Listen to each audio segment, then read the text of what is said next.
It's a new era for Hollywood Undead. It's been a while since we've heard new music for the band, and fortunately that has all just changed with the group releasing their brand new single called Hollywood Forever, and also announcing they have signed to Sumerian Records. But you also may find things will look a little bit different when you see them live next time, because the band is making a very exciting announcement here on Rockfeed. Today we're joined by none other than Johnny Three Tears and Charlie Scene. Thank you so much for being here, guys. Always a pleasure to have you here on the podcast. And I didn't know this, but when we were hanging out in the studio, you guys were actually working on this new track with my boys Sacco and Jairus Johnson, and so sick to see you guys putting out new music. So talk about that process and the recording of that new song. You inspired us, dude. The moment we laid eyes on you, we had like writer's block, but then we saw you and we were just so inspired. So we wrote the best song we've ever written. I just want to say something. I said that was we weren't filming, and then he just took it. But I kind of, for the good Charlotte thing, now we're even. All right, fine. You guys are stealing lines from each other. And so you guys have also signed to Sumerian, which I think is sick. So many great bands over there. Talk about what people don't know yet, which I think people are going to be very stoked about, is this is a very new era for Hollywood Undead. You guys are bringing the masks back. We've got them up on the screen now. Talk about that decision, bringing those masks back. It feels like it's the right time. And what can fans expect from seeing those masks? I think, the mask thing, it was never like a preemptive decision. It was natural, and it came with the song. Because we were writing a song with Jairus and Sacco, and the whole idea was to write a song for what fans have done for us. You always hear about, fans tell us, oh, you guys have done this for me and that for me, which is, it's the greatest thing in the world to hear that. But I don't think we've ever really honestly expressed what they've done for us. And, our lives have been dictated in a positive direction because of them. None of us would have been in a good position in life, I don't think. We're all troublemakers. But it kind of got us, it put us on the right path. And without them, our lives would be so different. So we really wanted to convey that in a song, which I don't know if it's been done before, but that was what we were trying to pull. And we couldn't do that without the mask. That's the thing. It's such a centrifugal part of the story of Hollywood Undead. And there is such a part of the story of Hollywood Undead. And I don't think we could have completed the circle without bringing the mask back to tell the full story, to come full, to do the full 360. And we really, really just wanted to show appreciation to all the people out there who supported us through the years, because it means far more to us than I think it means to them. And this is all part of that story. Yeah, I couldn't agree more. And I just think that, the mask just goes so hard. I always thought they did. And was there, I don't remember, was there ever a decision, like what led you guys to go, okay, we're going to put the mask away for a little while? Was there ever like a conscious, or it was just a natural evolution of the band? Once again, I think it was natural. I think we didn't want to fake it. So it's like we ran out of ideas for them. It didn't feel organic, and we didn't want to do it just for the sake of doing it. So we didn't want to be posers, I guess. Not that, it was just kind of like, we're not going to do this just, our managers were very upset, by the way, and so was the label. We were like, we don't want to fake it. We don't mean it. We're not going to do it. So we went 2 records without them and kind of rode that out. And this felt organic. And that's really what it's about, is keeping it real and, the reasoning behind it organic and artistic, as opposed to this might help us sell a t-shirt. And that's what track we didn't want to go down. I think that makes perfect sense. And sorry, go ahead, Charlie. Dude, he won't shut the up, dude. Can you mute him? Dude, I didn't know we were. I can't. You guys are separate. Oh shit! No, I agree. These guys are already fighting. I know. It's fucked up. Hilarious. I think it's so cool. And you guys have always done things your own way. That's why I respect you guys so much, is you guys do things your own. Now, you guys have tours. You guys are getting ready to head out on the road. Is that true, or am I wrong about that? Yeah, we're going to Europe with Falling in Reverse. Dude, how crazy are those shows going to be? Yeah, no, we're excited, dude. King Ronnie, bro. We're just his loyal court jesters. No, we're stoked, man. Especially to go to Europe I know the tour sold out in 2 minutes. Because he's never been, right?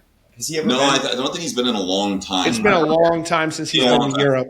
So just to be a part of him going back there and part of that package, and to see, I know the venues of old keep getting bigger and stuff, and they've upscaled. They had to upsize all the venues because the ticket sales were so crazy. We'd ever play. So I'm like, dude, this is awesome. So we got that going. We're booking another tour for next spring. I don't think I'm allowed to say it because I don't know. There's all these stupid rules. Like people care how they hear about it. We're not allowed to say, really? Well, we're doing this the second leg. Well, let's find out. We're going to do the second leg with Tech Nine. So we did the first tour with Tech Nine last year. We're doing the second leg of the Tech Nine tour. I can't say who's up because we're not sure, but we're doing that. And then obviously Europe with Falling is really. We're going to do Australia. We're going to do Shiprock too.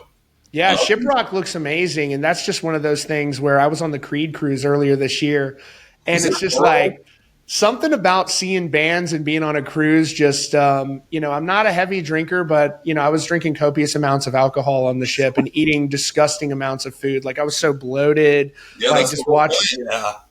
Did you guys do that? You guys like hit up the buffet at 2 a.m. and like. Dude, he loves pizza, so he'll be there. I guess like anytime we're not playing, he'll be at the pizza bar. You know where to find me if you're going.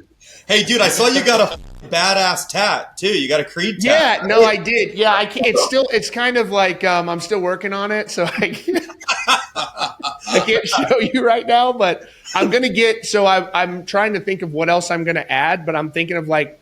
Something lower back, like the Crossfade logo. Maybe. Dude, are you the guy who brought Crossfade back to life? That is. I had a part in it. I had a hand in it. That's what they say. You know what's cool is because I like Crossfade. I love them, dude. I thought about them in a long time, and when that all was going down, I was getting all these texts from people. Hey, have you heard about Crossfade? And so I go online and I see you. I'm like, whoa, our boy did that too, dude. You're just like a man about town, a little band slut.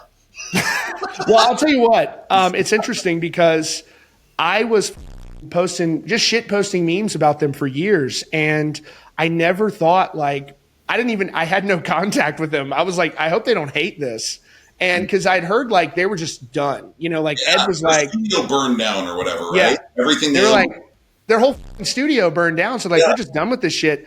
And then I got a call at some point, and they were like, "Yo, dude, like."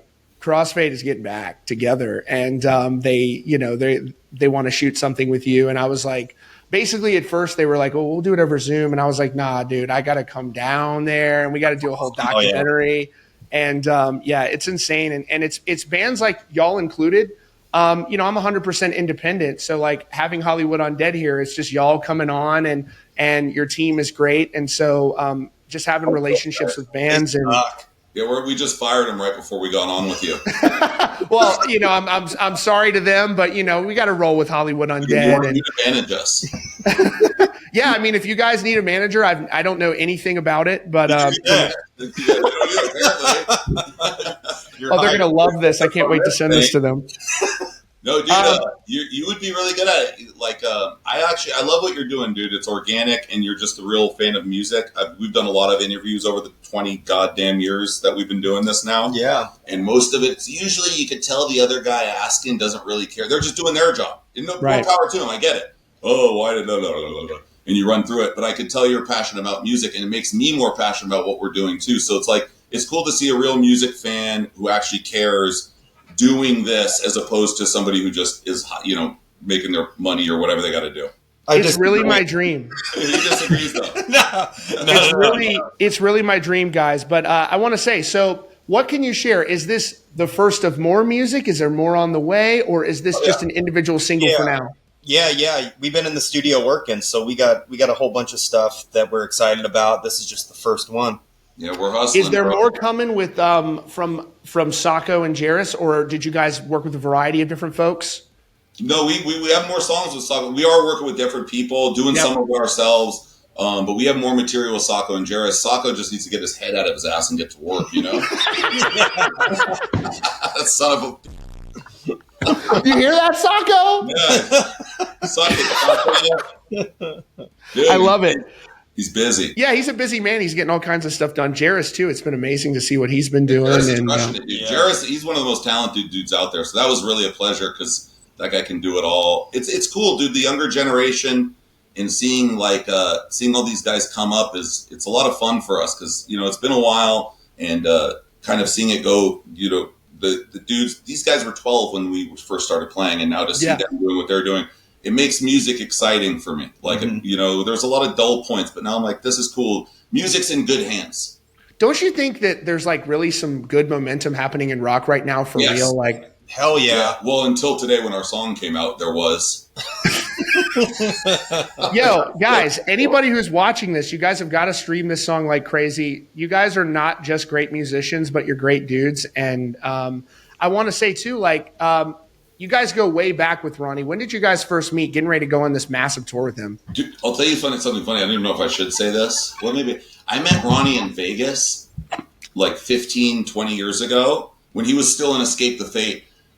But he was on drugs and so was I. So I don't even know if he remembers it. I remember it because I was on coke, which keeps you awake. He was on something else. So I remember. I don't know if he does. But that was the first time I ever met him. And then we did tours with him in like 2011. And we've always kind of run in the same circles and stuff. He was out in Vegas. We were in LA. He was in LA. We left. But yeah, off and on, we've known him forever. And we've always been fans of his music and stuff. But it's, you know, to see it finally click where we're all working together is a lot of fun too.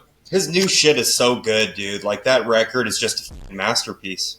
It's crazy. It really is. And he took his time on it. And I think that some of the biggest hooks of the year came from that album. And it's also, and you guys are in the same category. Like, we need people that are kicking up dust and stirring shit up in rock music. This is what rock has always been.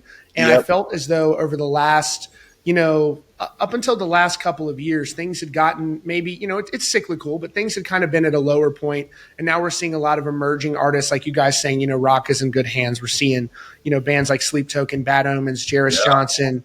There's this band Lakeview I'm obsessed with right now. Oh, they're great. Dude, and that shit crazy. I'm like, yo, this is like really in that Nickelback space and that Hardy space. And it just, I love what they're doing. But that band Knocked Loose was like playing Madison Square Garden or something. Like the Slipknot. Yeah, which is, dude, to see bands like that doing that, you know, dude, there was a big lull in between like the early 2000s where rock kind of just went dormant. And I don't know whose fault it was. If it was the labels or bands were just putting out shit. But to see that stuff happening again in our circle, it really makes me excited because, dude, without rock music, like, I like other music, but the world needs it. You know what I mean? People have a lot of aggression they need to get out, and there's nothing else that's going to do that for them the way rock music does. So it's very I couldn't agree more. And it's like, I go to the gym, like, I love Alan Jackson, but I can't listen to Chattahoochee to live. You know, it's like, I got to listen to Hollywood Undead. I got to listen to Falling in Reverse. I got to listen to Slaughter to Prevail, et cetera, et cetera. Yes. Like, I need something heavy. So, and Wage War, that's another one. Wage War's crushing. There's a bunch of them that I'm really excited about, and it's nice to be a fan again and hear stuff and go, dude, this is rad. And I put on like newer playlists, which I used to never do. I always went to my go-tos, and I'm like, yo, there's a lot of good shit on that's coming out. Yeah. Very good for everybody, and that's good for everybody. Definitely. How do you guys design the new masks? Like, talk about that process. How do you decide what you're going to do with it? Yeah, everyone's always just thought of their own thing, and we just try to change it on every cycle. And I barely change mine because I'm very lazy and not creative. So. Well, if it ain't broke, don't fix it. So the cool thing is we get to do whatever. The guy who makes them, his name's Jerry Constantine. He's like an Oscar winner. He's like a super good props guy. If you've ever seen a horror movie, he made like 90% of the monsters in it, like that are puppets or any. He's a genius. So we can come up with whatever we want, and he makes it happen. So I don't want to say like we're not with clay and stuff like that doing more. I'm just like, hey, put some Roman leaves and olive branches on my. Okay, no problem. He does it. So we get kind of envision it, and he does the hard part. But he is the guy who's always brought those like things to life. Brilliant dude. So we're lucky because we have him at our disposal, and we could say, hey, dude, put whatever we want, put some cum dripping. And do you guys have like extra? Like, can I get my own like Hollywood Undead mask? Like, can I have a copy of one of yours? We can work something out, dude. Sick. I'm gonna wear it. I'm gonna wear it on the channel randomly, and like just never explain it.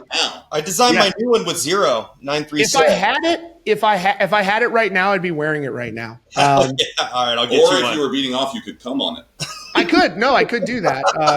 In fact, I didn't even want to say, but that's more so what I was getting at. I just on everything. Yeah. So, guys, look. Tell everybody where they can find the new song, and also those of us who can you know, I wish I had the ability to fly over to Europe because I'm so jazzed about that tour lineup. We need that lineup back here in the U.S. We do. Are you going to come out at all to Europe? You should. Oh, I wish, dude. I wish I could. I can't, but I got freaking flyer miles, dude. Yeah, I know. I don't have any of the flyer miles. Yeah, I wish I could, but the lineup is just so into an event where you come out and visit us. We'll figure something out maybe. We will. That would be amazing. But yeah, so tell everybody where they can find the track and also anything else you guys want to share to close this out. Well, obviously, wherever you listen to me, Spotify, Amazon Music, YouTube, Deezer, Tidal, Napster. Yeah, dude. No, anywhere you listen to music, it's out. Hollywood Forever. We're really stoked on it. Yeah. Especially to those out there who've been with us for a long time, the song really is for you. And I hope new people hear it and go, "Oh, I want to know what this is all about" and stuff. But the song is certainly for the fans. And it's a thank you to the fans. Yes, we love all you guys, and we appreciate the fact that we been able to make music for 20 years without having to be garbage men or something else. Dude, I feel that. I can't even believe this is my job. So Hollywood Undead, truly some of my favorite people in rock music. It's always an honor to have you guys on the channel. You guys always crack me up. I can't wait to come out to a show again and see you guys soon. You up more though. What's that? No, All right, Hollywood Undead. Check out the new single. Linked it in the description. And thank you so much, guys, for being here. Thanks, Brian. Love you, brother.